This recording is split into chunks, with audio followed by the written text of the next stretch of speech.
واش عمرك حسيتي بحال الا كاين جوج منك، واحد باغي يزيد بك لقدام كيعقل وكيخطط، واحد كيجرك باللور باغي يبقى غير ناعس ومرتاح. اليوم ما غاديش نعطيك نصائح ولا داكشي ديال التنميه البشريه، هادشي غينساه.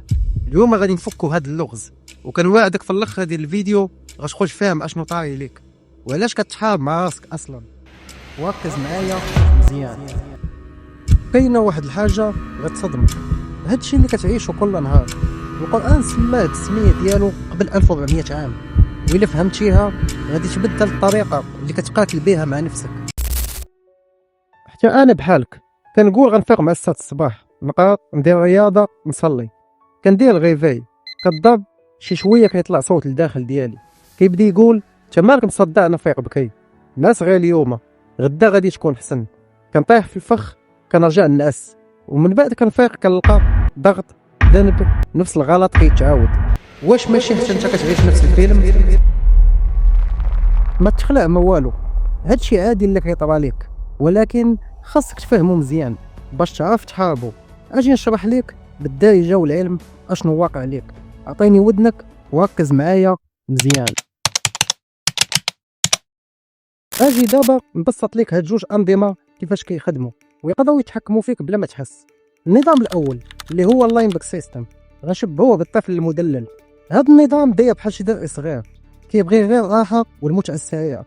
هو النظام اللي غيقول لك فاسك غير 5 دقائق ونفيق فاش كتصون الغيفاي، وهو اللي عزيز علينا كاملين حيت كيخلينا مرتاحين وباغيين غير السهله. النظام الثاني اللي هو البريفرونتال كورتكس، غنشبهوه بالشخص العاقل. هذا النظام هو اللي كيبغي لك مصلحتك، وهو اللي كيقول لك فاسك نوض خدم، صبر عندك هدف. اشنو كيعني هذا الشيء؟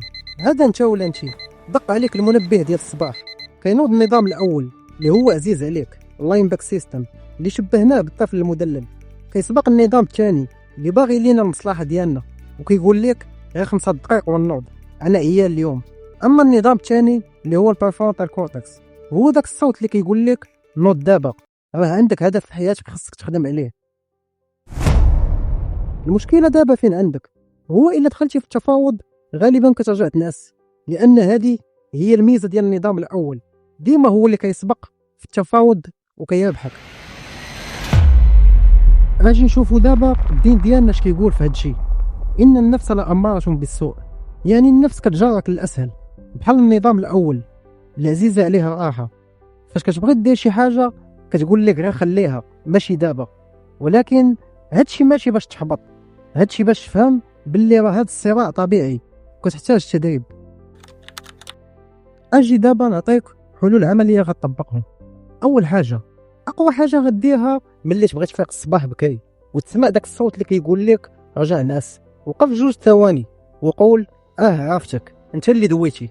يعني هنا كتولي تعرف بان النظام الاول هو اللي باغي يسوقك، يعني النظام اللي عزيز عليه الراحه.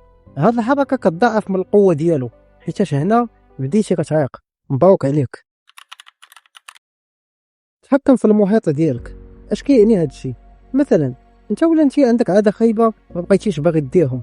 ناخذ مثال تليفون، الا بغيتي ما تشدوش بزاف حاول ما تخليهش حداك في المحيط ديالك باين، وخليه صعيب باش تشوفه، دير ليه مود افيون ولا السيلونس. اما بالنسبه للعاده الزوينه باش تجيك سهله، خلي النظام الثاني هو اللي يتحكم فيك، حيتاش هو النظام اللي باغي المصلحه ديالك. مثلا باغي دير السبور، خلي حوايج السبور واجدين. باغي تقرا كتاب، خليه فوق المكتب ديالك محلول، وما تقولش غادي نقرا غير 2 ساعات، حيت الهدف ماشي تبان واعر على راسك، الهدف هو تبدا وتلقى راسك كملتي. من بعد المعركه ماشي تربح كل نهار، المعركه هو انك ترجع وما تحطش السلاح وتنزل الرايه البيضاء. دابا اكتب لينا في التعاليق شنو اكثر حاجه كتحاربها هاد الايامات عندك؟ ناس، تليفون، كسل، اكل، تسويف. وغادي نعطيك خطه ديال 7 ايام. غندير اكثر حاجه تعاودات بزاف في لي كومونتير. كان معاكم ما ينساش بالدارجه، تهلاو.